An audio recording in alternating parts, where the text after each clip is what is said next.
Sejam todos bem-vindos ao Tréplica Cast. Estamos aqui com um convidado especial essa noite de honra, hein, Marcelo? Você é fã dele, somos fãs, aprendemos a amar Limerck, que é o trabalho dele, por tudo que ele faz, né, por todo mundo. E hoje vocês vão ter a oportunidade de conhecer um pouquinho do Limerck. Não é não, Bruninha? É sim, Dr. Limerck é um advogado excepcional, previdenciarista, que já mudou a vida de muita gente. Tem histórias aqui incríveis para contar, que a gente vai querer saber um pouquinho mais. E antes de a gente começar, Dr. Limerck, e a gente quer te dar uma lembrancinha, né? Um presente nosso. Eita. Obrigado. Muito obrigado, pessoal. Obrigado, Jéssica. Obrigado, Bruninha, Marcelo. Vou deixar aqui.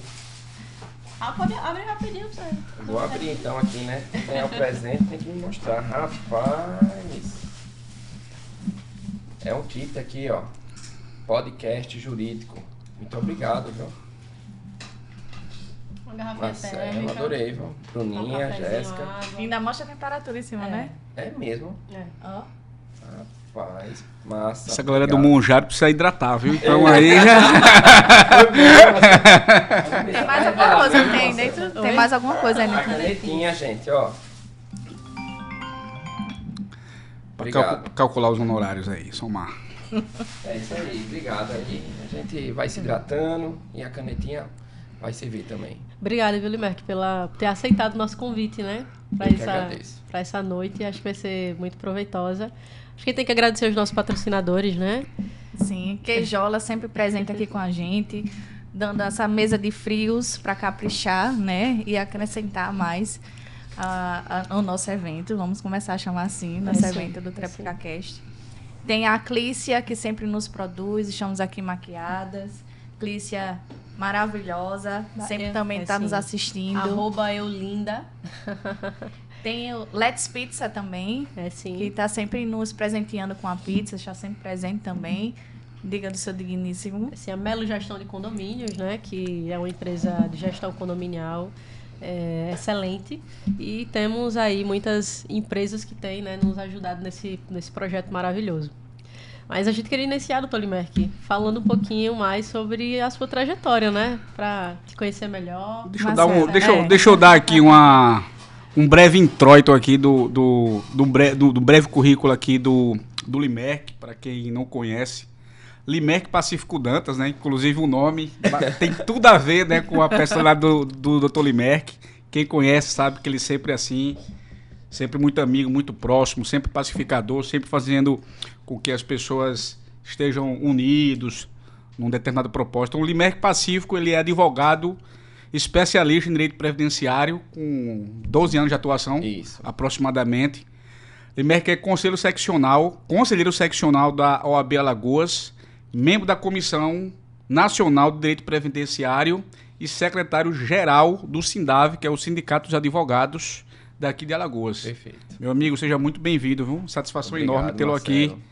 aqui, aprendendo um pouco aí da sua trajetória na advocacia. Eu queria saber como foi o início da advocacia do Limerck, uma história que lhe marcou e o que vem lhe acrescentando e o que ele vem lhe motivando a dar continuidade. E por que o direito previdenciário, né? Isso. Bem, eu queria agradecer primeiramente a vocês, né, por ter me fazer presente aqui. E eu quero dizer o seguinte, que em 2014 a gente se forma e fica sem saber para onde vai, né? A gente tem aquela sensação de não saber para onde vai. Então, minha mãe é funcionária pública federal, meu pai era seletista, trabalhava hoje Braskem, antiga Salgema, só que eu não fui criado para ser advogado, para empreender. Eu fui criado para ser um concurseiro. Na verdade, meus tios eram concursados do Banco do Brasil, minha mãe servidora da Justiça Federal, do TRT mais precisamente, mas a ideia que eles queriam é que o filho fosse advogado. E a gente terminei quebrando, foi um divisor de águas, né? A gente ingressa na advocacia, muitas vezes sem ter um padrinho político na OAB ou algum escritório já montado. Eu acho como o doutor Marcelo, as meninas também, não tinha um advogado ou algum escritório já pronto, né? Já Vocês de começam, referência, assim, vocês né? começaram do zero, assim, tem que montar uma sala, tem que alugar, tem que comprar um birô, você tem que comprar um computador, então é difícil, não é fácil. Mas já foi um divisor de águas porque eu disse, quero advogar. Então, meu pai, como eu te disse, ele era funcionário CLT da Salgema, então ele era trabalhador e tinha algumas condições especiais. Ele trabalhava com ruído, com um grau acima de 85 decibéis. E quando chega no INSS, o INSS faz o quê? Cartinha de negativa. Meu pai foi meu primeiro cliente. Por quê? Porque ele foi negado no INSS. Então a gente, como advogado, pega a causa do pai, pega ali os documentos e ingressa com a ação. E a gente consegue esse benefício. Então foi quando despertou esse meu desejo pela Previdência, com aquela primeira ação, com aquela primeira causa de casa do meu pai. Enfim, aí o que é que eu consigo aprender é que a gente tem que começar, mesmo que você tenha vários desafios, a gente tem que ir seguindo o fluxo. Mas basicamente é isso. Quando eu comecei o escritório, e Bruninha, você me perguntou mais alguma coisa, não foi? O porquê do previdenciário. Porque às vezes quando a gente começa, a gente às vezes atira em várias áreas, Sim, né? Faz o que verdade. aparece e chega um determinado momento da carreira que a gente diz, não, é isso aqui que eu vou fazer, vou focar nisso aqui. E às vezes não pega outro. Eu lembro que alguns anos atrás, você fazia previdenciário e trabalhista. Pronto. E depois de um período, até de vez em quando te passava alguns clientes previdenciários ou trabalhistas, e você disse, não faço mais trabalhista, só faço previdenciário. É aquele começo que você pega tudo, né? Tem um consumidor. Eu fui síndico também, porque no começo da advocacia é assim, você tem que ser tudo, né? Aí sempre aparecia uma demanda de um porteiro, uma demanda de um zelador. Rapaz, meu fogão não chegou, a gente entrava com a ação do consumidor, entrava com a ação trabalhista deles. Mas a gente verifica, no decorrer da nossa caminhada, que a gente tem que ser especialista em uma área. A gente se torna referência por aquilo que está fazendo constantemente. Então, por isso que o Marcelo às vezes fala que a gente agrega muitas pessoas, porque a gente tem essa como é que posso dizer? Visão de passar as demandas que a gente não tem aquela expertise para outro profissional. Por exemplo, eu não tenho vocação para fazer criminal. Então, a gente tem uma referência no criminal, as meninas, tem o Marcelo, ou na área civil também, sabe, Marcelo? Eu não tenho expertise. Então, a gente tenta passar para outros advogados. Como muita gente passa a processos previdenciários que sabe que a gente já tem toda essa parte de expertise, de estar ali na dinâmica todo dia, trabalhando, mais ou menos. Já pensou alguma vez em desistir da advocacia? Hoje mais não, né? Porque eu sei que você já tá consolidado. Tá quase rico já. Eu nunca tive... Mas já teve um receio, pô, vou para concurso. Já pensou em mudar de área no nunca começo? Tive um plano B, Marcelo. Foi mesmo? Eu só segui essa linha. Vai dar certo e tinha que dar certo. Então, é aquela coisa. Pensamento positivo e seguindo, fazendo o caminho do bem. Até assim, vocês falando de algum caso, me lembrou agora um caso recente lá do escritório. Marcelo, as meninas sabem aqui que eu atendo lá já há 12 anos, lá no centro. E toda vez eu ia almoçar, Marcelo, perto das verdurinhas, tinha um senhorzinho que ficava deitado no chão. Deitado, a gente via ele todo sujo. Aí teve um certo momento, Bruninha, que eu perguntei, companheiro, você já recebe algum tipo de benefício? Porque as pessoas passavam por ele e ninguém dava atenção, porque ele estava sujo, estava de roupa rasgada e deitado no chão. Ele disse, recebo não. Eu disse, você tem direito a receber um benefício. Ele, como assim, que benefício? Marcelo, botei ele debaixo do meu braço e levei para o meu escritório. Ele não tinha documento, não tinha nada. A gente já fez um agendamento junto ao cartório, conseguiu a certidão de nascimento, porque ele tinha uma Xerox. A gente conseguiu essa certidão. Fez um atendimento no JAR e conseguiu fazer a marcação para fazer a identidade dele. Aí eu pedi para um colaborador lá do meu escritório levar e acompanhar. Ele disse que nunca tinha ido no shopping, 25 anos. Nossa. No Maceió Shopping, aqui próximo à nossa região. Quando ele chegou, a gente fez a identidade. Agora, muitas vezes a advocacia previdenciária tem disso. A gente tem que chegar junto, porque ele não tinha condição. não tinha condição de ir de Uber, tinha que ser tutelado realmente. E ele tinha um pé, Marcelo, um pé meio que torto, porque alguém atropelou ele em algum determinado momento da vida dele, que ele não soube explicar, e o pé ficou tipo um pé de ganso, meio que lateral, colou. Ele ficava andando assim. Aí a gente pegou as documentações, conseguiu fazer uns exames e conseguiu confeccionar um atestado, determinando a deficiência que ele tinha. E a gente, por ele não ter contribuição, a gente ingressou com esse pedido administrativo junto ao INSS de BPC Loas. É um benefício assistencial que aquele não requer contribuição. Então a gente até confunde, perguntam, é aposentadoria? Eu sempre falo, não é aposentadoria, porque é um benefício assistencial, foi o qual a gente vai conseguir para esse senhorzinho de rua. A gente pegou as documentações, deu entrada no INSS, como sempre, o INSS nega e a gente recorre para a Justiça Federal. No mesmo dia da perícia, Bruninha, eu pensei, rapaz, ele não vem não. Faltando 15 minutos ele chegou lá. Tinha até tomado banho, estava arrumadinho, ele vem para a perícia, doutor. Aí a gente pegou um carro, levou ele lá. Ele fez a perícia. Quando a gente viu o laudo favorável, benefício estava se encaixando para ser concedido e, salvo engano, teria que ter alguma avaliação social, só que ele era morador de rua. Até a dificuldade de um assistente social da Justiça Federal encontrá-lo.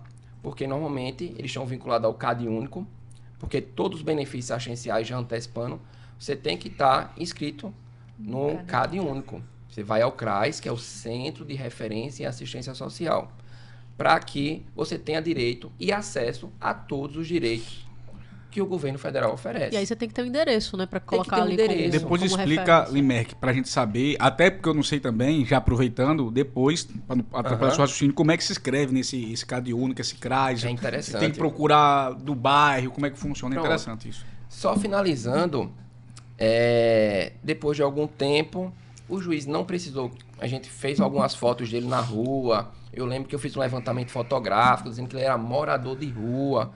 E saiu a sentença, transitou em julgado. E foi na hora do receber, meninas. O primeiro benefício. A gente costuma assim, eu fiquei até emocionado, porque isso a gente fala aqui em 2, 3, 5 minutos, mas demorou um ano. E eu praticamente adotei ele, porque ele era no meu escritório. Eu tô sem o dinheiro da comida, eu tome 20. Doutor, tô precisando de alguma coisa. Aí eu ajeitava. Isso um ano. Depois de um ano, o benefício foi concedido via seara judicial, sentença, transitado e julgado, carta de concessão. Aí ele não tinha telefone, não tinha zap. Eu encontrava com ele quando eu ia almoçar. Eu disse, olha, deu certo lá, viu? Vá lá amanhã. Aí eu peguei a carta de concessão, certão de nascimento e a identidade. Olha, você agora tem dignidade. Você agora tem 1.518, que é o salário atual de 2025, por mês.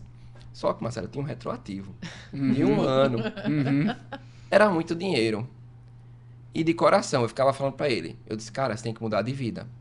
Você tem que alugar um cantinho pra você dormir. Procura uma igreja. Você tem alguém na sua vida? Ele disse, não tenho não. Só a menina das frutinhas que me ajuda. Eu disse, mas você tem que mudar de vida. Você agora vai ganhar um salário mínimo. E eu entreguei a carta de concessão. Foi um colaborador da gente até o banco. Ele criou a senha. Fizeram questão de ir lá para o escritório. Olha, tá aqui o seu dinheiro, tá aqui o seu cartão. E agora você está de benefício. Todo dia 2, você pode ir no banco, nesse banquinho lá com a sua senha, você saca. Aí todo mundo ficou apostando. Meu Deus, e amanhã? O que é que ele vai fazer? Será que ele volta aqui? Ou será que ele vai sumir? Vai perder o documento todo? Foi uma aposta. Vai torrar o dinheiro, né? Mas, Torrar Marcelo, o dinheiro. coração, foi um ano eu falando na cabeça dele. Você pode mudar de vida. No outro dia ele chegou, banhado, perfumado, comprou desodorante e com a chave pendurada. Disse que tinha pago R$180 num quartinho, lá no centro, perto da escada. Eu não sei onde é a escada, mas disse que era perto da escada. Então, a gente vê que o benefício existe. As pessoas estão ali sem saber dos direitos que têm. Então, esse segurado, esse cliente que a gente pode falar, como a gente fala muito, nosso cliente, o segurado, ele tinha o direito, mas desconhecia, ou talvez não tinha o dinheiro, ou não tinha a disposição para ir correr em um sistema único de saúde, porque é difícil. É outra coisa também que a gente pode pontuar muito, Marcelo. A dificuldade das mães, das mães com crianças autistas, do próprio segurado de ter acesso a um médico, de ter acesso a um médico especialista. Então você bota, às vezes, na fila do Cora demora 1 ano. Então é 1 ano que ele não tem um diagnóstico, não tem um CID, não tem uma assistência, um atestado diagnosticando o que é que ele tem, o que é que ele está doente. Porque a gente só conseguiu, Marcelo, porque o escritório investiu. A gente teve que pagar um exame, a gente teve que pagar um médico para que ele fosse examinado e avaliasse aquele exame para dizer que a perna dele estava quebrada, tinha calcificado de forma que era uma deficiência. Então, tudo isso levou ele a conquistar um benefício. E assim, a gente fica muito feliz porque a gente muda a vida das pessoas. Muda a vida daquela pessoa mais necessitada. E a lei está para isso, para garantir esses direitos sociais. Garantir o benefício àquela pessoa que é vulnerável. E lembrando que você falou agora da questão do CRAS, que é importantíssimo até falar, meninas, porque para você ter acesso, muitas vezes a pessoa desconhece que você tem que ir junto ao Centro de Referência e Assistência Social, que é o primeiro passo. Você tem que ir junto ao CRAS. Todo bairro tem um CRAS. Então, você é importante estar atualizando a cada 2 anos. Com menos de 2... Após 2 anos, existe muito benefício. O Bolsa Família, o BPC Loas, ele é suspenso ou muitas vezes cancelado por falta de atualização. E é interessante, né? Porque todo benefício previdenciário, um requisito essencial é ter o cadastro no Cade Único. Porque muita gente não sabe, né? Procuram lá no escritório, a gente eventualmente manda aquele cliente para lá, né? Previdenciário. Mas surge muito cliente lá no escritório querendo saber se tem direito ao benefício, né? Principalmente o LOAS. E um dos requisitos do LOAS é a renda per capita, é a renda familiar, o núcleo familiar. E é interessante que a Justiça utiliza como parâmetro os dados do Cade Único. Para dizer, né? Tem a perícia social, que tem a forma de se fazer lá. Hoje, depois da pandemia, né? O pessoal manda fotos, não faz, hoje dificilmente faz aquela perícia em loco, mas eles levam em consideração quase que 100% as informações do Cade Único, né? Porque, o grupo familiar, né? Porque foi feito junto a um assistente social, vinculado a um CRAS. Então, esses órgãos estão todos conectados. Então, você hoje não pode mais fugir, Marcelo. Você pode dizer que eu vou omitir que eu não trabalho de carteira fechada. Então, o governo federal hoje tem acesso a todo mundo que tem carteira fechada, daquele Cade Único, entendeu? Então, tem microempresa, muitas das vezes, individual, né? Exato. Eu tive até um dos poucos clientes, assim, previdenciário a gente não faz com frequência, né? Nossa área lá basicamente civil trabalhista, é o forte do escritório. Uma coisa ou outra previdenciária a gente ainda faz. Aí teve uma cliente, que era até uma amiga minha, que ela tinha uma filha autista.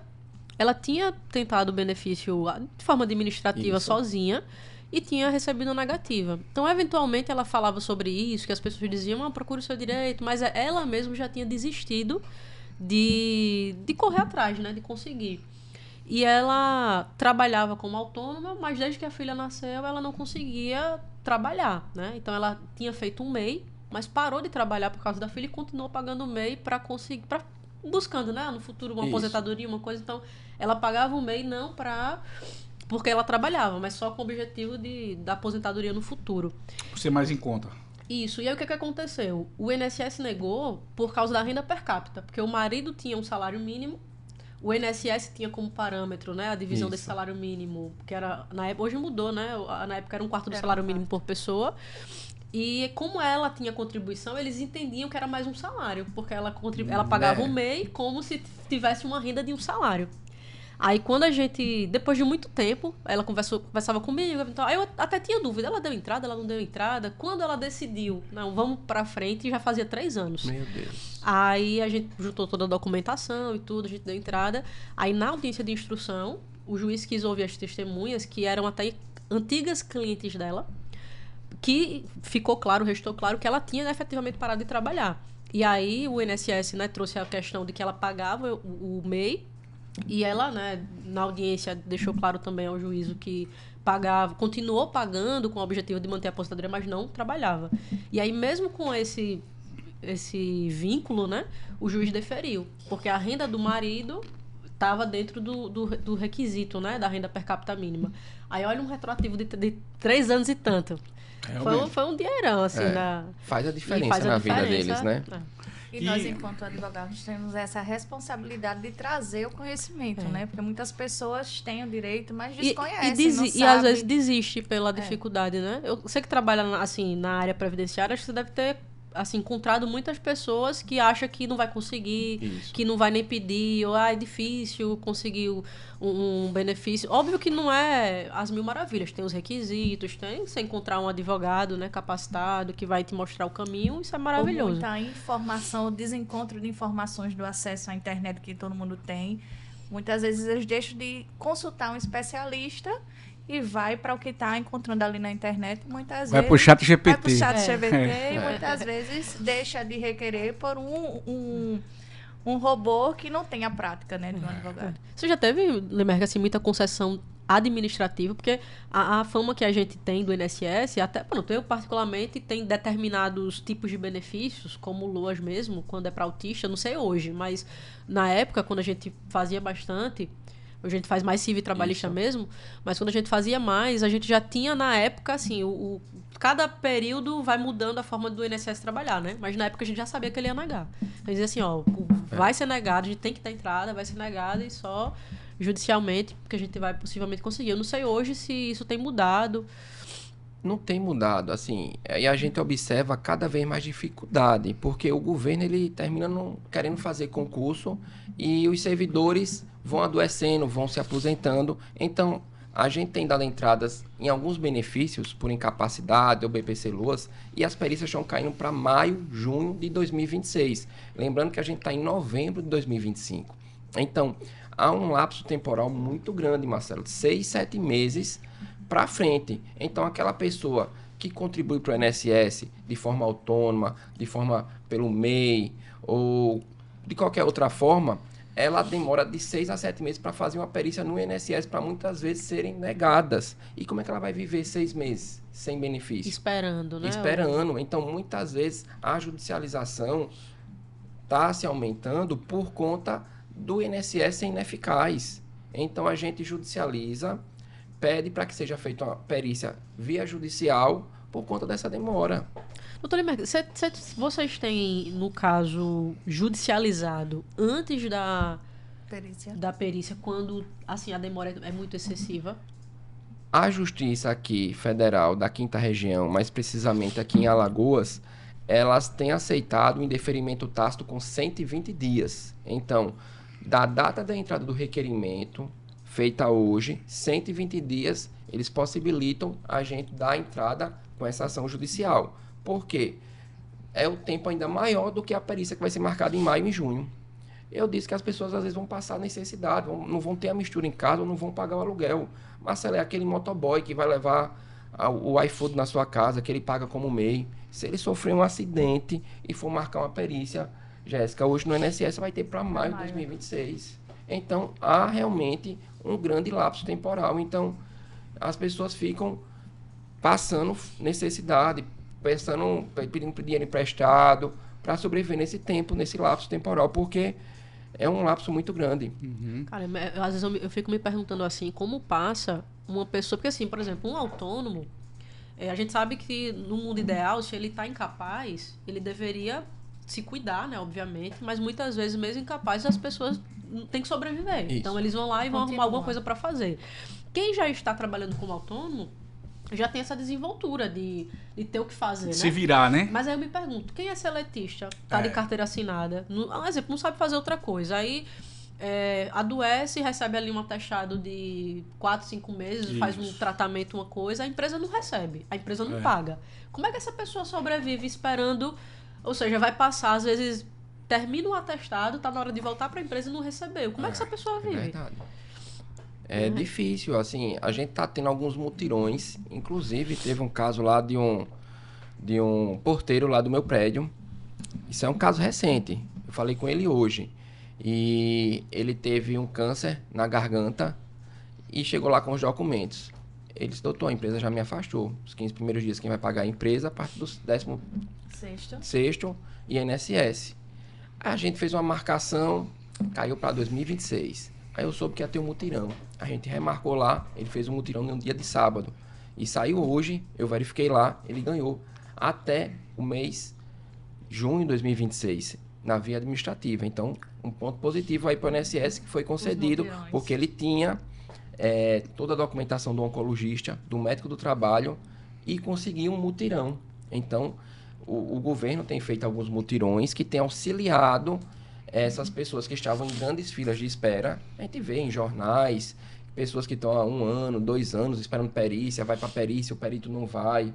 Então, há esse problema e o governo está fazendo mutirões, dias de sábado, talvez bonificando alguns peritos para que consiga aumentar a celeridade dessa fila. Porque realmente as pessoas, elas não têm muito a reserva, não tem aquele como queimar aquele valorzinho guardado. Eles vivem no limite, Marcelo. Então, às vezes você passar 4, 5 meses sem receber é difícil.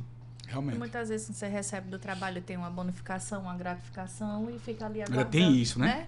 Aí perde tanto o salário como as hora bonificações. Extra, né? Perfeito, uma série de benefícios. Eu tive um cliente que também a gente conseguiu antecipar para um mutirão, porém foi concedido, mas foi concedido cessado.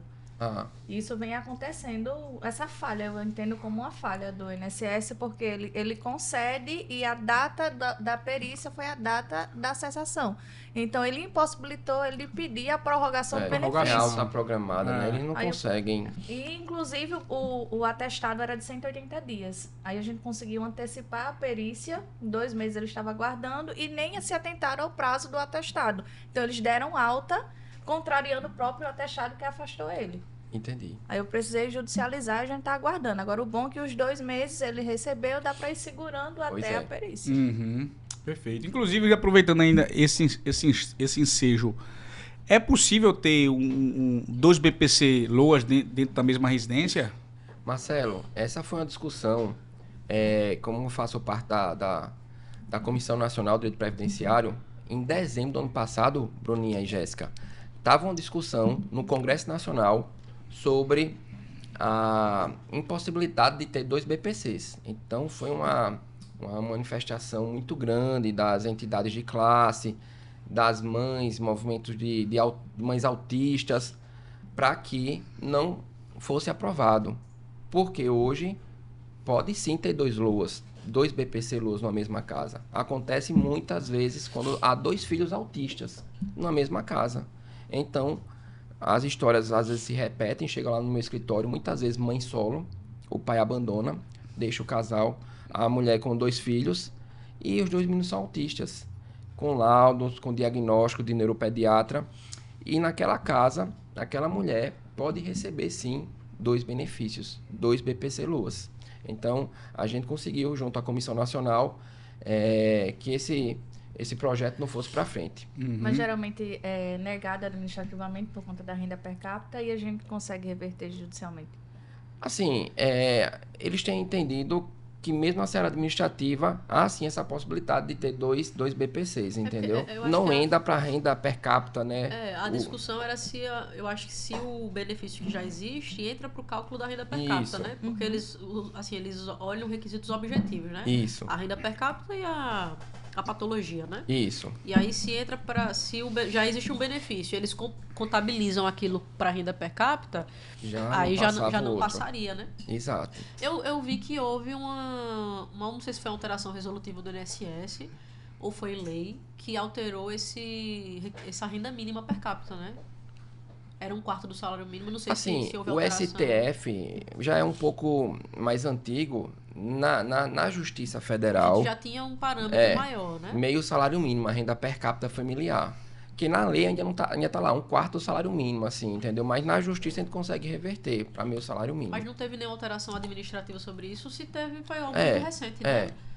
Eu ouvi, assim... Eu também tinha visto, não sei se foi efetivado realmente. E hoje eu tô vendo, assim, um burburinho muito grande acerca dos direitos de mulher grávida que nunca contribuiu. Hoje é possível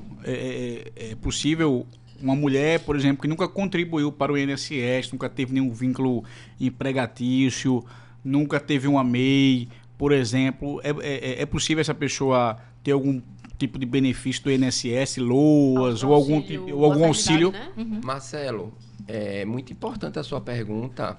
Até pouco tempo atrás, você tinha que ter 10 contribuições antes do bebê nascer. Então, muitas mães ficavam desamparadas, porque muitas mães são mães que não trabalham ou que não tinham pago o INSS.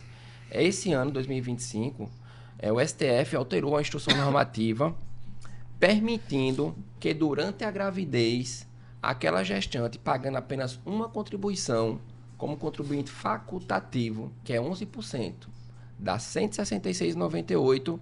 Eu sei porque a gente tem 78 grávidas lá no escritório. E a gente vem ajudar daí algumas a fazer esse pagamento do boleto, porque elas às vezes não têm esse dinheiro. Pagando esse boleto, Marcelo, elas conseguem, após o parto, solicitar via administrativo o benefício, o salário maternidade. Ganhar R$ 1.518, que é o salário mínimo, durante 4 meses. Então, é uma coisa fantástica, porque o que eu vejo lá, relatos, mães de 17 anos, 18, de 20, que aquelas pessoas muitas vezes iam ficar desamparadas. Aqui, a Bruninha é mãe, a doutora Jéssica, o Marcelo também tem como é o nome do seu? Vinícius. Isso. E sabe que é custo. Então, aquele dinheirinho vem na hora certa, né? É verdade. E é uma virada de chave, viu? E a gente tem que aproveitar enquanto está sendo benéfico, né? O INSS está fazendo... Está concedendo administrativamente? Eu não tenho 70 e quantas? 8. Mas tem 90, né? Eu tenho uma faixa tô na faixa dos 30 para as 40 gestantes e todos foram concedidos administrativamente. Todos foram concedidos. Inclusive, eu até falei contigo no escritório aquele dia, a gente estava debatendo sobre essa situação. Essa semana eu tive a concessão de 2 salários maternidades para o mesmo bebê. Lembra que a gente estava debatendo sobre isso? A mãe, ela trabalha de carteira assinada. Ela recebe o salário, o afastamento remunerado, né, pela empresa. Quem paga é a empresa, né? Quem paga é a empresa, mas ela também exercia uma atividade autônoma. Ela vendia o boticário. E uma outra dúvida, para complementar, ele está sujeito àquele requisito da renda per capita, alguma coisa assim? Não, porque é benefício contributivo, né? Tá, entendi. Ou seja... nada a ver com o BPC. Aí o que uma acontece? Coisa é uma coisa, outra coisa é outra coisa. Né? Ela trabalhava também como autônoma, vendia boticário. Aí eu solicitei, né, o cadastro dela do boticário, certinho, as comprovações que ela exercia essa atividade. Fiz o recolhimento não como facultativo, mas como individual e entrei com processo administrativo. Aí ela recebeu da empresa. E recebeu hoje, fui com ela no banco, o primeiro salário. Olha aí, informação relevante. Eu não sabia, muito interessante. 2, aí ela contribui pela empresa e como individual. E recebe pelos 2. Pelos 2. Essa informação relevantíssima. E o interessante... Interesse social aí. E se o INSS pagasse o da empresa, provavelmente não receberia, né? Porque, por exemplo, se você tiver 2 vínculos, você trabalha em 2 locais diferentes, né? Seletistas. E você se afastar, por exemplo, por auxílio doença, você não recebe os 2 auxílios. Não recebe. Você recebe só um. Mas como o salário maternidade, por uma questão legal, não é o INSS que paga, é a empresa que paga. E a empresa ganha benefícios fiscais, né? Isso. Por isso. Então, você pode, de outra forma, receber, né, pro INSS. Interessante, né? Muita gente não sabe. E muita gente chegava, abordava, mas eu já trabalho, eu não vou receber nada. Eu acho que você recebeu um volume de mulheres que trabalhavam em carteira assinada, que muitas vezes eu não sabia, né? Aí eu disse, não, vou tentar. Aí quando eu tentei, já é uma brecha enorme que a gente consegue essa concessão também. E o engraçado, Marcela, é que às vezes as mães chegam lá com os bebezinhos, doutor, nasceu, tá aqui. Aí chega lá, Aí muitas perguntam, e agora? Já nasceu. Aí tem o recolhimento trimestral que a gente consegue fazer para conceder, né? Agora, se passar desse período, já não consegue mais. Depois que nasce, ainda é possível contribuir e receber o auxílio maternidade? Depende, se não tiver contribuído antes? Do tempo do nascimento. A gente arrisca, né? Porque, assim, é tudo muito novo. A instrução normativa é desse ano, então é tudo muito novo. Se a bebê nasce, tem a possibilidade de você contribuir o trimestral, que contribui para trás, né? Aí estaria amparado. Aí a gente também está tendo...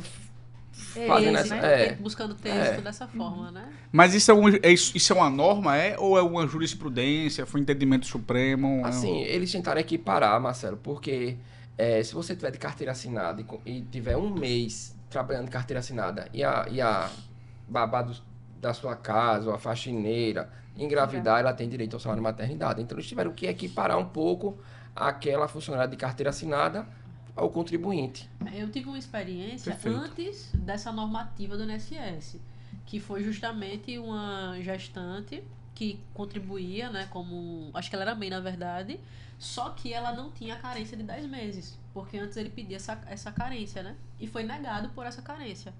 Aí ela, quando procurou a gente, aí já existia a normativa, né, a jurisprudência do STS, que entendia que não aplicava essa carência, que apenas uma contribuição, né, já Uma contribuição, seria suficiente. Marcelo. Aí agora, eles estão... Isso virou norma no INSS, né? Porque o INSS tem a normativa interna e tem a jurisprudência, que a gente geralmente, quando judicializa, vai buscar a jurisprudência, né? Só que aí o recolhimento tem que ser durante a gestação. Aí, no caso dela, já ela não conseguiria. Marcelo, você vê uma gestante no meio da rua, pergunta. Aborde. Perfeito. Tá contribuindo... Porque muitas vezes ela não sabe do direito. Isso é verdade, isso é verdade. E a Bruninha falou agora de MEI, surgiu agora uma coisa na minha cabeça.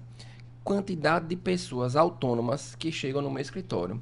Pedreiro, pintor, a cabeleireira, a que pinta unhas e não contribui para o INSS. O que eu sempre falo, contribua. Contribua em cima de um salário mínimo.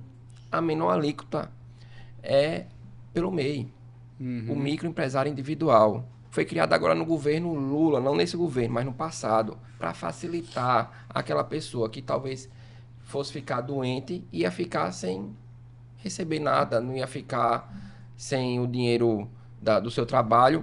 Ele incentivou ao pipoqueiro a pagar 5% do salário mínimo. Representa quanto em real hoje? Uma 75. pessoa hoje que é informal, 75. Que queira contribuir para o INSS, e é importante saber a importância de contribuir, né? Isso. Porque se essa pessoa, por mais que a pessoa não trabalhe, não tenha uma carteira assinada, se amanhã ela adoecer, ela vai ter uma remuneração do salário mínimo, né? Qual é a importância dessa pessoa? Primeiro, qual é o valor, né? Efetivamente?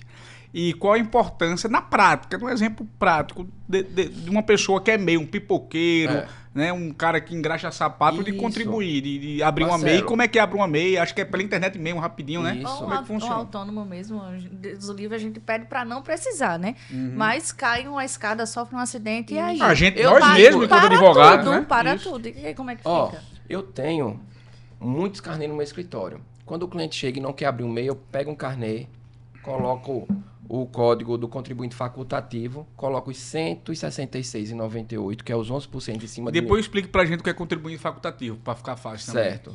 Sim, Que é o atrapalhar seguinte, sozinho. existe a possibilidade dele contribuir, a contribuição obrigatória quando a pessoa trabalha de carteira fechada, não é isso? Que o empregador é obrigado a pagar o INSS do empregado. E existe o empregado, a pessoa que contribui de forma individual e facultativo. O facultativo é aquela alíquota que você paga de 11%. É o que eu falo, é o mais simples. Não é isso, Tem o Bruninha? facultativo de baixa renda também, Que é né? o 5%. Quando Que- você está vinculado ao CRAS, você é dona de casa. Que é aquela pessoa que está em casa, que não trabalha, né? Que não faz também nenhuma atividade remunerada e quer ter uma segurança, né? Pra uma... Que é os 5%. Que é o mesmo salário, então, que é o mesmo valor da MEI. Só que assim, tem alguns requisitos. Ele tem que ser dona de casa mesmo. Ele não pode demonstrar que está trabalhando. Tô entendendo. Então é para assegurar aquelas donas de casa. Aquela mãe que fica com os meninos em Que casa. seria o facultativo de baixa renda. De baixa Que renda. não está tendo nenhuma atividade remunerada, né? Entendi. Isso. Entendi. Então, assim, eu sempre oriento as pessoas saindo de lá com um carnezinho. Eu disse, olha, tire de onde você puder, contribua para o INSS. Marcelo, eu não sou bom de cálculo, mas se você botar 75, que é um MEI, mais ou menos, durante um ano, vamos dizer, dá 750 vezes 10, dá uns 800 e pouco ano. Durante 10 anos, já 8 mil. São 15 anos a carência para você se aposentar por idade. Então, vai dar em torno de 12 mil reais, Marcelo.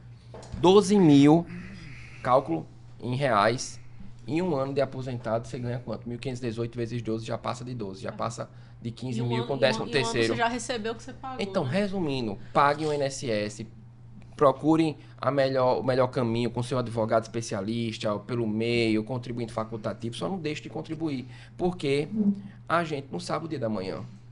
Às vezes a gente escuta no Instagram aquele pessoal falando, se você investir aqui, você vai ter daqui a 40 anos 1 milhão. Mas ele não conta com o dia da manhã. A Jéssica falou aqui, se a gente descer aqui na escada, escorregar e quebrar o pé, o braço, você não vai trabalhar. E o INSS é uma mãe. Ela vai pagar aquele benefício por tempo determinado, se for o caso. E na aplicação... Como você garante? E na aplicação, se você fosse aplicar, você tem que esperar os 40 anos, se der tudo certo. Exatamente. Teve um amigo meu, que eu não quero dizer o nome, que ele é advogado e precisou também da nossa causa, Marcelo Medeiros. Verdade, isso. Verdade, pô, bem lembrado isso aí, verdade. Ele chegou e disse, rapaz, eu fiz uma cirurgia aqui, eu digo, Marcelo, tu paga o INSS? Eu digo, pago, meu Prolabore, minha empresa. Eu disse, não entrou não, foi... Como assim? Foi mesmo, verdade. Foi. Conta aí. Foi. Né? Casa de Ferreira. Casa de Ferreira, verdade. Eu nem lembrava, pô, do INSS. Marcelo teve que fazer uma cirurgia, salvo engano, foi pra São Paulo, não foi, Marcelo? Uma cirurgia com robô, não foi um negócio que eu vi lá os atestados. Einstein, meu amigo. Quando chegou lá, diferenciado. Eu sei que tá cada atestado bonito, o cara tinha tantas siglas lá, né, de especialização e tudo. Aí eu disse, Marcelo, você tem direito. Aí a gente fez o requerimento, acho que só deu 2 dias, não foi, Marcelo? 2 dias, foi 7 dias, pô. Foi. A Marcelo ficou revoltado. Não, pegou a fila. O detalhe, eu vi lá, foi deferido, pô. Eu fui no banco, paguei pra estacionar na Rua do Sol. Na Rua do Sol, enfrentei 3 horas de fila. Quando cheguei lá, R$78. Com a sua conta, eu disse, bicho, é isso aqui, é? R$78, porque... O médico deu um atestado lá de, acho que foi 15 dias. Ele não... Aí eu só sei que eu não recebi nenhum salário mínimo. Aí o que foi que aconteceu? Ele deu um atestado de 15 dias, eu demorei mais de 1 semana pra abrir a solicitação, eu sei que eu recebi R$80. Eu tô empolgado, achei que eu vou ganhar pelo menos 1.500 conto o salário mínimo, né? Mas é INSS, é INSS. Ele fez o quê? Eu disse, Marcelo, deixa comigo. R$70, bicho. Aí a gente judicializou. E ele tinha tudo comprovando. Ele teve que se ausentar do escritório dele. Ele foi para São Paulo. Salvo engano, ele teve até uma alimentação. Foi pastosa e tal. Durante muito tempo. Parou um tempo. Ele teve que parar. Então, ele estava segurado da Previdência. Então, a gente deu entrada. Ele foi para uma perícia na Justiça Federal e foi concedido 6 meses. Não foi, Marcelo? Foi mesmo. Foi um dinheirinho bom. Fiz até meu aniversário no passado. Mas é isso. Às vezes, a gente que tem o conhecimento não sabe... De como buscar os direitos de agente. Imagina aquela pessoa que como eu disse, que eu passo toda vez para almoçar, ele estava lá. Então é isso, a gente traz dignidade àquelas pessoas que não têm. A gente tem uma grande quantidade de crianças autistas lá, Marcelo, que tem a necessidade realmente de um acompanhamento, porque a mãe tem que estar levando o filho para as terapias, para a fonoaudióloga. Então, muitas vezes as empresas que são CLT não querem aceitar uma mãe que tenha que faltar 2, 3 vezes no trabalho.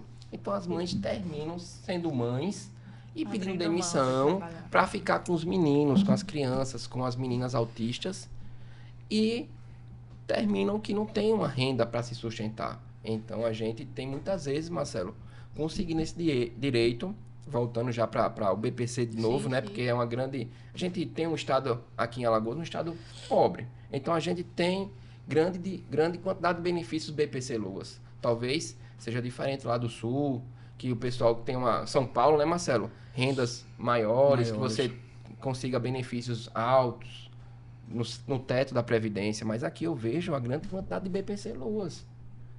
Grande quantidade que a gente tem inúmeras pessoas na periferia que vivem de bolsa, que vivem de ajuda. Então, a gente muda a vida dessas mães, né? Limerck, já aconteceu, como você faz muito, né, BBC para autistas e demandas previdenciárias, de ter algum indeferimento de autista pela questão do grau? Eu digo assim, ou seja, a criança, a família tem a renda que se encaixa no requisito, tem o laudo que é autista, mas, digamos assim, a perícia identificou que o grau é leve. Ainda assim, o deferimento sai ou pode haver um indeferimento? Já teve laudos da Justiça Federal. Ele tinha todo o dossiê, né, do neuro, do médico dele, dizendo que ele era autista. E no laudo do médico da perícia judicial, constatou que ele era autista, mas que ele era capaz. Então, o estagiário, o juiz, o assessor que fez lá a sentença, ele segue muito o que está lá no laudo. Se é capaz, a sentença é improcedente, porque ele termina que ele consegue... Porque assim, o benefício assistencial para criança autista, ele tem que ser determinado, colocam lá, capacidade superior a 2 anos, não é isso? Isso. Então são barreiras, eles são crianças que são diferentes das outras crianças que estão na sala de aula. Ele tem que ter um acompanhamento diferente. Então, a médica entendeu que ele era autista, mas disse que ele teria capacidade de estar com as outras crianças normalmente.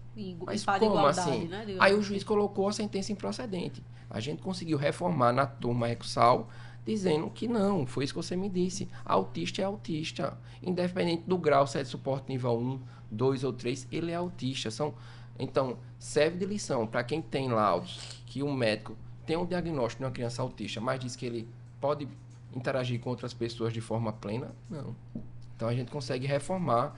Ou seja, o autismo hoje independe de grau, né? Ser grau leve, médio ou grave, que é chamado. Essas níveis, pessoas, né? independentemente do nível do grau, têm direito ao BPC-LOAS, né? Não é isso? E por mais que seja indeferido administrativamente, no modo geral, os tribunais têm concedido. Mas olha essa experiência do Dr. Limerck, né? Ele judicializou no primeiro grau. Quer dizer, nós geralmente é juizado, né? Juizado. Foi negado e a turma recursal é que concedeu. Aí você vê aquela questão, né? Que sempre digo que direito não é matemática, né? Aí a gente nunca tem como também garantir, porque sempre vai ter a interpretação, né? Se requer a incapacidade e o laudo diz que é capaz, né? Exatamente. Aí você vai tentar demonstrar ao juízo que aquele laudo, né? Carece que não faz sentido, né? Não faz sentido. Ser autista e ser capaz ao mesmo tempo.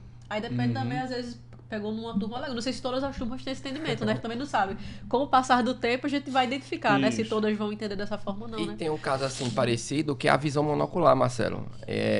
No governo Bolsonaro foi criada uma lei que visão monocular é uma deficiência. E a gente ingressa com algumas ações de crianças, de adultos com visão monocular. E tem dado laudos que identifica a visão monocular, só que a constatação do médico é que ele é capaz para o trabalho. Só que é lei, é uma deficiência. Ele tem que analisar outros fatores.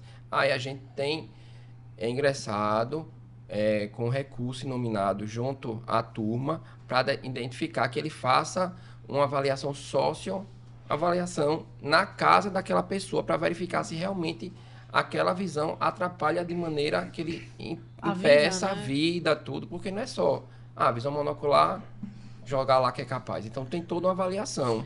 E daí a gente puxa o gancho para a importância do advogado, né? Desde a esfera administrativa até as possibilidades de conversão que a gente consegue, seja na federal ou na turma recursal. Inclusive, teve até uma nota do INSS. Conta aí essa nota aí. Isso que até curioso dessa nota aí. Que eu ia comentar, que houve aquela nota, com certeza, repercutiu, você teve conhecimento, não é possível. Porque o INSS, o próprio INSS emitiu essa nota informando que qualquer pessoa poderia, que de fato pode, mas menosprezou a utilidade do advogado. Qualquer pessoa poderia requerer administrativamente os benefícios.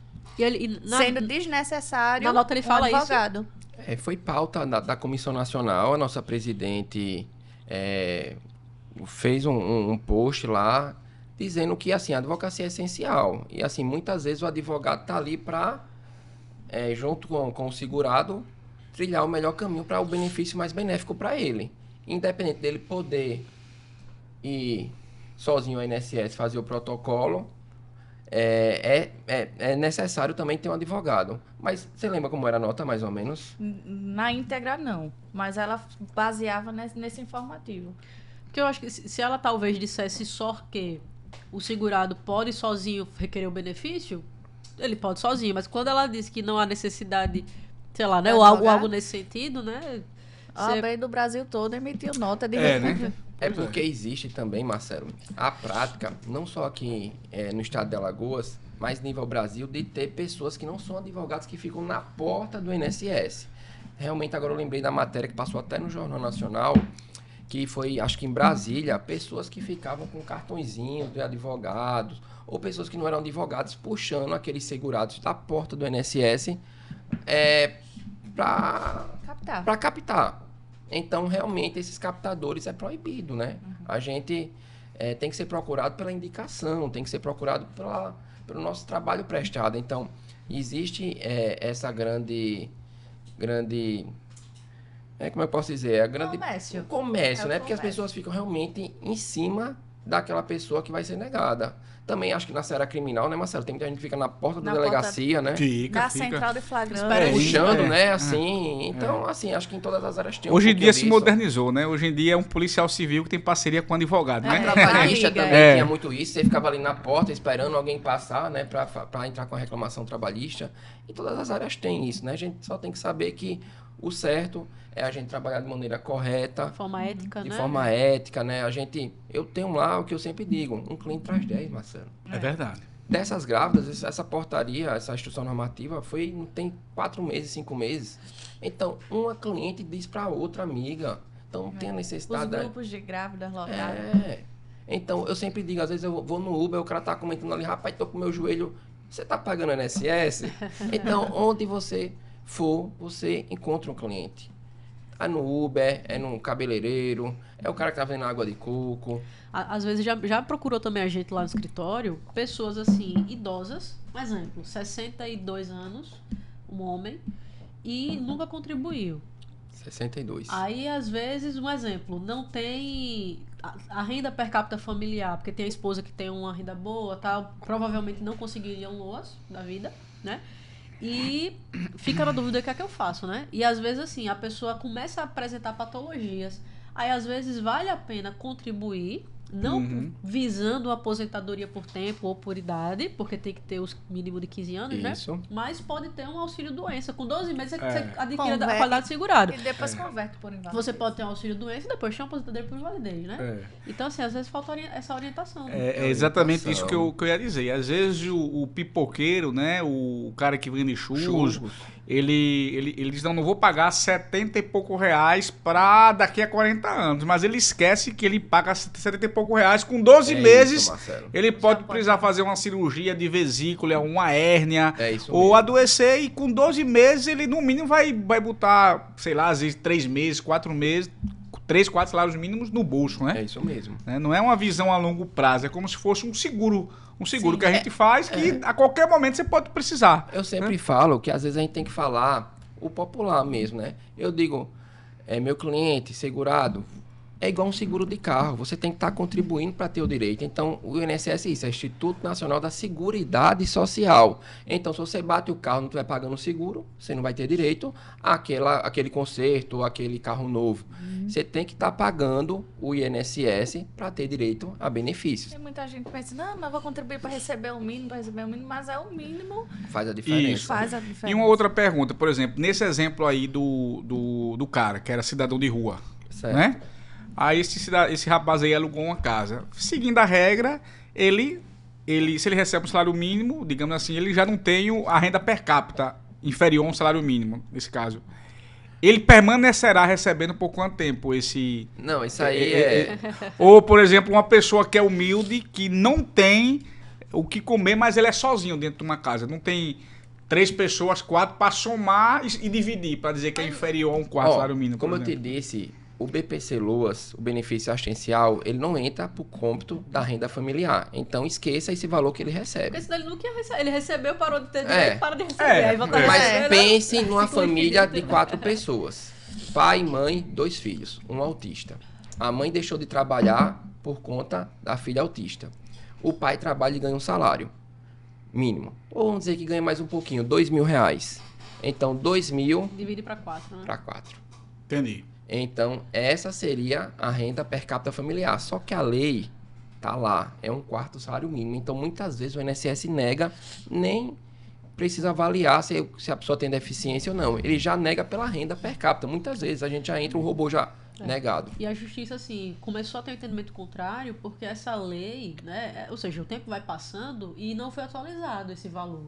Então, na época, um quarto do salário mínimo de fato era um requisito de miserabilidade. Mas hoje, a miserabilidade, ou seja, quer dizer que você recebe mais do que um quarto, você não é mais miserável. Hoje com o salário mínimo você é miserável, pô. Aí a justiça, não tem como não ser. A justiça Você passou entendeu? a entender, Vive no limite, né? a pô. entender que esse requisito estava defasado e começou a aplicar jurisprudencialmente meio salário mínimo por pessoa como requisito. Uhum. Então, às vezes, a família, exemplo, né? Um pai tem Perfeito. um Interessante pai essa informação. trabalha, recebe um salário Salário. e tem 4 pessoas na família. Isso. Aí o INSS divide 1 para 4, dá 1/4, o INSS nega. Isso. Porque tem que ser menos que o quarto. Entendeu? Exatamente. Mas aí a gente já, não, na justiça concede porque é Relativizou, meio, né? Então seria 2 salários para 4 pessoas, a justiça já Então, concederia. ela poderia trabalhar e ele, cada um ganhando um salário. Perfeito. Ô Marcelo, e só um caso prático que a Bruninha falou também mais cedo, da questão que o assistente social hoje está indo nas casas da Justiça Federal e está fazendo foto, e está fazendo um laudo e assinando com token digitalmente. E teve umas fotos que foi avaliado, segundo a assistente social e segundo a sentença lá do magistrado, dizendo que a casa era muito bonita, muito arrumada. E qual parâmetro a gente usa para dizer que a casa é muito arrumada ou muito Ou bonita? tinha 2 televisões. Ou tinha 2 televisões. Porque se o Marcelo é organizado e tem as coisinhas lá dele e comprou uma geladeira no crediário e tá lá tudo organizado, Às vezes ele recebeu de presente. perfeito. E essa sentença foi improcedente. A criança era autista só por conta que a casa era arrumada demais. Ou seja, eles subentenderam que a renda... Tinha alguma coisa a mais. que não era o que estava no papel, né? Que tinha alguma renda Perfeito. por Porque fora. assim, segundo o papel, o pai ganhava 2.000, era essa mesma sistemática, eram 2 filhos e um casal, e a renda batia, Marcelo. Só que a casa era arrumada demais. Na turma, a gente conseguiu essa modificação. Porque, assim, é um parâmetro meio que aleatório. Eles vão dizer, numas fotos, que a casa está arrumada, ou porque se ele ganhou de presente, de casamento. Exatamente. Então, existe também essas necessidades de você estar com um advogado especialista para estar vendo, porque muita gente esse processo perdeu. Não, a gente conseguiu reformar essa sentença. E que coisa, assim, o Brasil, a gente tem parâmetros, às vezes, ridículos, né, para certas coisas, né? Porque é como se para estar no requisito de vulnerabilidade, a pessoa tem que estar praticamente morando na rua, com a casa suja. Exatamente. O menino, Em né? contrapartida, tem tanta gente recebendo benefício assistencial Isso. do governo, sendo microempreendedor, né? É. Recebendo muita coisa. Agora vocês pensam, o Brasil é um Brasil de dimensões continentais. Eu já digo e repito, Alagoas é um estado pobre, mas no sul, São Paulo, como é que um EPC desse vai passar? Não passa. É. Porque as casas são arrumadas, Marcelo. Ninguém tem casa, como a gente vê aqui no sertão de Alagoas, casas de pau a pique, aquelas casinhas simples, que realmente consegue passar um BPC. Mas não tem isso no sul, Marcelo. Uhum. Então não existe. É uma diferença, né? Então o julgador de lá ele tem que ter uma sensibilidade maior para a questão do BPC. Já estamos encaminhando para o final do nosso episódio, mas você trouxe uma experiência aqui acolhedora, que foi a questão do morador de rua, e eu queria ouvir de você, para a gente encerrar, qual foi os honorários mais inusitados que você recebeu, porque eu já recebi pitomba, jaca, macaxeira, e eu queria saber os honorários mais, assim... Já recebeu um galo vivo no escritório? galo- Coloca. Às vezes aquele presente, né? Um cliente chega com aquele presente, Marcela. gosta de agradar, porque a área previdenciária, como a criminal também, os clientes, eles gostam Isso. dessa aproximação. Primeira né? pergunta. E a segunda pergunta também, para a gente poder encerrar. Teve alguma causa que, assim, que lhe envolveu emocionalmente? Aquela causa que para você foi aquela causa inesquecível, uma coisa diferenciada, que lhe tocou muito? Certo. Acho que, Sem eu malícia, acho que a questão do morador meio sem do malícia, morador de rua deve ter... Não sei se teve outra, Foi, né, nesse não, assim, nível, né? esse foi um caso muito recente, acho que faz 15 dias, a gente fica emocionado porque, como eu te disse... Lhe tocou, não foi, Limerck? É um ano, Profundamente, cara, né? Mas teve vários, assim, a gente observa que teve um caso também, Marcelo, já lhe respondendo, era um caso de um cliente que ele tinha síndrome de Down. E a mãe era pintora e o pai era separado e ele era cobrador de ônibus. E depois de muito tempo ela chegou lá para me agradecer e dizendo que eu tinha mudado a vida dela porque o menino dele estava na escola, estava no inglês e estava comendo uma alimentação boa. Então, esse benefício, e eu sempre enfatizo lá, o benefício é da criança. Porque às vezes muita gente pensa, não, o benefício está sobre a minha responsabilidade. Não, mas o benefício assistencial é daquela criança. É para você pagar a mistura da criança, pagar uma roupa, tudo isso, Alimentação, qualidade de fonoaudiólogo, vida as terapias, Isso. tudo isso para facilitar o desenvolvimento dessa criança. E Com relação ao... assim, eu já ganhei tanta coisa inusitada, frutas, bolsa, coisas que eles fazem de artesão mesmo. Rapadura. Já recebi Não, rapadura e quando também. tem assim, que eles vão pro Padrinho Cício, parece que eu recebo umas 6 rapaduras na semana. Porque tem umas épocas que eles vão tudo de caravana. E Pilar parece que é aqui dá mais ônibus. Aí chega, tem uns 3, 4 clientes, todo dia levam umas rapaduras lá do Padrinho Juazeiro. Cício. Uma vez eu fui em Taquarana fazer uma audiência, ela era civil, não era providenciário não. Aí voltei com a mala cheia, era feijão de Macaxeira, calma. batata doce. Quando eu vou Assim, pra Piaçabuçu, eu volto com muita coisa de lá. camarão. Camarão, coco, mamão. O camarão, quando não quiser, pode mandar que a gente... que eu lhe auxilio, viu? Então, gente, foi ótimo. Foi né? O episódio maravilhoso. de hoje. Eu só que agradeço, foi enriquecedor aqui, foi muito bom. E o nosso podcast está de portas abertas para você. Você veio aqui como telespectador no nosso episódio de lançamento. Foi no inaugural. Né? Foi inaugural. E Ficou é aqui sempre nos- bom poder nos O bastidores. nosso amigo Jefferson Ramos, mais conhecido como Cafa Jefferson. É isso aí. Obrigado, pessoal. Só agradecer e vamos caminhando juntos, que a advocacia, a gente com as nossas parcerias, com as nossas amizades, a gente fica mais forte, né? Ah, perfeito. Com Amém. certeza. E vocês que estão nos ouvindo, curta aqui o episódio, comente, compartilhe, mande para aquele amigo. Nos sigam no Instagram também. Para quem tem dúvida, viu, sobre os direitos previdenciários, quem tem algum amigo gestante, parente que não sabe se está contribuindo, tem informações importantíssimas aqui hoje. E é bom reforçar os nossos patrocinadores também, né? É, Aquele reforço mais que especial. Ó, o Eric ali, Nascimento, nosso filmmaker, storymaker, fotógrafo. É sim. Eu, Linda, Belo Gestão de Condomínios, Let's Pizza, E Queijola. Queijola. Só temos a agradecer. E até o próximo episódio. Valeu.